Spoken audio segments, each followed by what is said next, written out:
cả thiên thu xây đình in ai phal poi pakain cả dân sunga oi din ai dei so i tinga kap sia ki ngai se jing ke hi mo tunin Krista za lim ke man nong sun ta nge nun lui kho su pai tha a Krista hin khu tha su ki vodi ai ngai lu a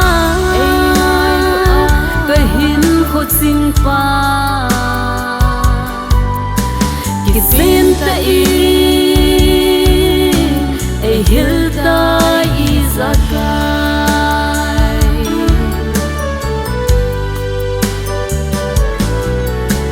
pathin ngai lut ngai hi cây ding in alam dang kadam sunga sa zo ding hi na hi bang ta ke ma te ngai lu thi apa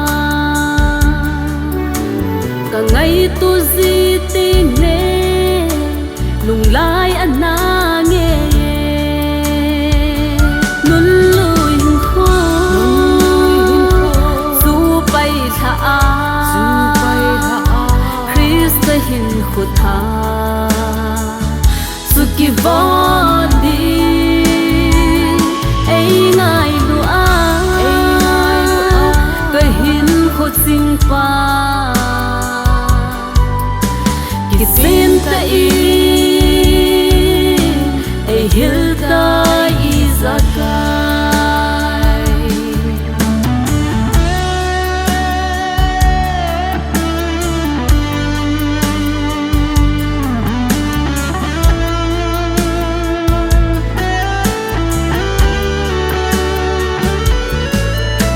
khul sin lam thong ka zo jing lai hin opa ka nang zau lova imaka hi zo po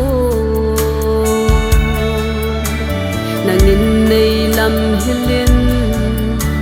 nei zang ha lo zeno ka hin nei hi nang to